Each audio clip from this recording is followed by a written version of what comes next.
Assalamualaikum warahmatullahi wabarakatuh. Berjumpa lagi dengan Ibu dalam pelajaran sejarah Indonesia.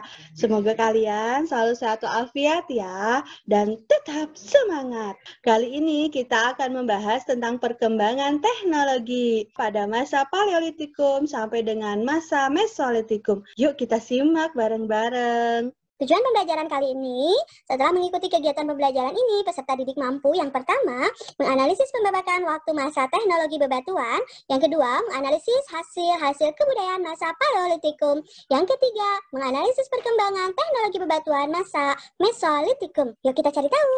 Ini adalah fokus bahasannya, ada 5 ya anak-anak. Yang pertama adalah kebudayaan Pacitan, yang kedua kebudayaan Ngandong, yang ketiga kebudayaan Kejoken Mudinger, yang keempat kebudayaan Abricaucasus, dan yang kelima adalah mengenal api. Penasaran nggak? Ini yang pertama ya, pembabakan kebudayaan zaman batu di era praaksara. Ada 4 zaman. Yang pertama adalah Paleolitikum atau zaman batu tua. Yang kedua adalah Mesolitikum atau zaman batu pertengahan atau batu madya. Yang ketiga adalah zaman Neolitikum atau zaman batu muda. Dan yang keempat, Megalitikum, zaman batu besar. Nah, berikutnya antara batu dan tulang. Pada zaman antara batu dan tulang ini lebih dikenal dengan nama zaman Paleolitikum atau zaman batu tua ya. Ciri-cirinya, yang pertama, alat-alatnya itu terbuat dari batu tapi masih sederhana dan masih kasar. Lalu mereka juga masih food gathering. Ada yang ingat nggak food gathering apa? Ya, food gathering adalah masa di mana manusia masih mengumpulkan dan meramu makanan. Mereka hidupnya nomaden atau berpindah-pindah tempat. Zaman Paleolitikum ini termasuk kebudayaan Pacitan dan kebudayaan Ngandong. Kita cari tahu ya, apa sih peninggalan kebudayaan Pacitan ini? Ini yang pertama, ini apa loh? Ya, ini adalah batu ya, batu pahat genggam. Berikutnya, yang ini? Ya, betul. Yang ini adalah kapak perimbas atau chopper. Nah, berikutnya ada kebudayaan Ngandong. Apa ini terbuat dari batu? Ya, ini merupakan kebudayaan yang terbuat dari tulang. Atau ini adalah artefak-artefak dari tulang. Kira-kira menurut kalian, biasanya artefak dari tulang ini terbuat dari tulang binatang apa ya? Silakan kalian tuliskan di buku tulis ya. Ya, betul. Ini namanya flax ya. Nah, kira-kira kalian pernah nggak menemukan batu ini? Ya, batu ini sering kita temukan di kali-kali ya. Ini biasanya batunya sangat tajam. Karena memang biasa oleh manusia praaksara itu, atau manusia purba itu dipakai untuk memotong karena batunya sangat tajam. Nah, ini juga sama ya, merupakan peninggalan kebudayaan Ngandong. Artefak-artefak ini ditemukan di daerah Sangiran dan Ngebung. Di Sangiran juga ditemukan alat-alat dari batu yang bentuknya indah loh, atau disebutnya kalsedon. Nah, sekarang kalian silahkan cari gambar yang menunjukkan bahwa benda tersebut atau batu tersebut merupakan hasil dari kebudayaan Ngandong yang terbuat dari batu indah atau kalsedon. Silakan kalian cari gambarnya, lalu penjelasannya apa ya. Bahasan berikutnya adalah antara pantai dan gua. Nah, ada 2 kebudayaan. Yang pertama kebudayaan Kejoken Mudinger dan yang kedua kebudayaan Abricaucasus. Kebudayaan Kejoken Mudinger apa ya? Yuk kita cari tahu. Dengan Kejoken Mudinger ini dapat memberi informasi bahwa manusia purba itu pada zaman Mesolitikum umumnya bertempat tinggal di tepi pantai. Kira-kira kebudayaan Kejoken Mudinger ini apa?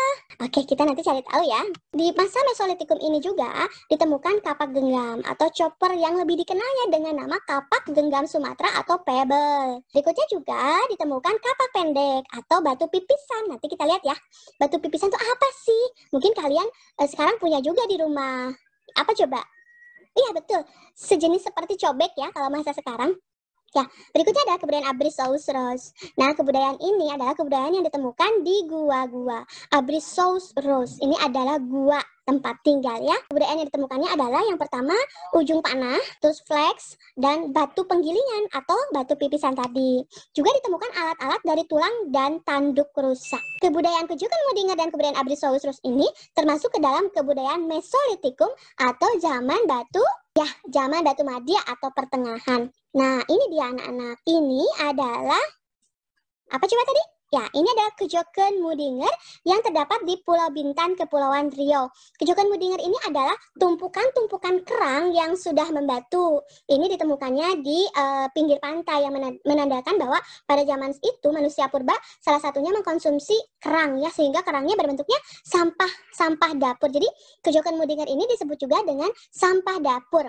Nah, kira-kira menurut kalian apa ya bedanya sampah dapur manusia purba dengan sampah dapur manusia modern sekarang? Silahkan kalian jelaskan perbedaan dari keduanya. Ditulis jangan lupa ya. Ini adalah batu pipisan. Ini biasanya dipakai untuk menggerus obat-obatan ya. Kalau kalian punya di rumah pasti ketawa dong. Ya, ini adalah cikal bakal cobek yang ada di rumah kita ya. Nah, berikutnya ini adalah tapak genggam. Caranya adalah digenggam. Nah, begini caranya ya. Dan mereka biasanya langsung bertarung dengan hewan buruannya. Jadi memakai batu tersebut, hewan buruannya dipukul dengan batu sehingga hewan buruannya kalah dan manusia purba bisa mengkonsumsi hewan buruan tersebut. Nah, berikutnya adalah mengenal api. Kita tonton dulu ya videonya.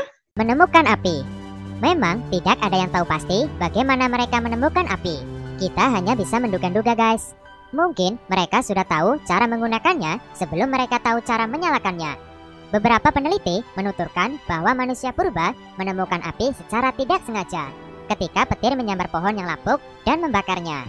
Hampir semua suku-suku purba mempunyai kebiasaan untuk memelihara seunggun api abadi daripada menyalakannya guys. Sebab mereka berpikir lebih mudah untuk memeliharanya daripada menyalakan api. Pada waktu itu, manusia purba menginjak-injak batu dalam gelap.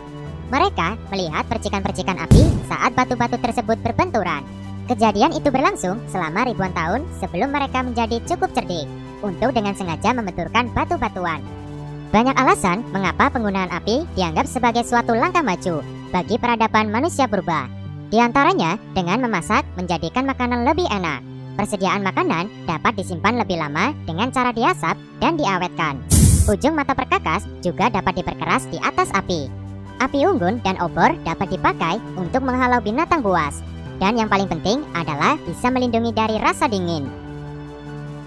Oke, tapi dulu ya kalau mau membuat api itu susah pakai batu. Kalau sekarang kita gampang ya. Nah, kalian patut bersyukur bahwa sekarang kita diberikan kemudahan oleh teknologi-teknologi. Salah satunya untuk bisa membuat api ini. Nah, kira-kira pemanfaatan teknologi api pada masa praaksara ini dipakai untuk apa ya? Silakan kalian tulis ya, minimal 3 loh, ditulis di buku tulis. Nah, berikutnya dengan api, kehidupan menjadi lebih bervariasi dan berbagai kemajuan akan dicapai. Teknologi api ini dapat dimanfaatkan manusia untuk berbagai hal. Oke, sekian materi kali ini. Semoga anak-anak memahaminya. Jangan lupa untuk selalu bersyukur karena kita hidup di masa sekarang. Tidak perlu repot-repot untuk mencari makanan, tidak perlu repot-repot untuk menemukan api, juga tidak perlu repot-repot kita harus bertarung dengan hewan untuk supaya kita dapat makan. Jangan lupa selalu bersyukur ya, dan kita harus terus berusaha agar kita tetap bisa bertahan, jangan sampai kita kalah sama manusia purba. Mereka tetap bertahan di kondisi apapun. Kita pun harus tetap bertahan dalam kondisi pandemi COVID-19 ini. Tetap sehat, tetap semangat, dan tetap bahagia. Assalamualaikum warahmatullahi wabarakatuh. Dah, sampai jumpa lagi ya.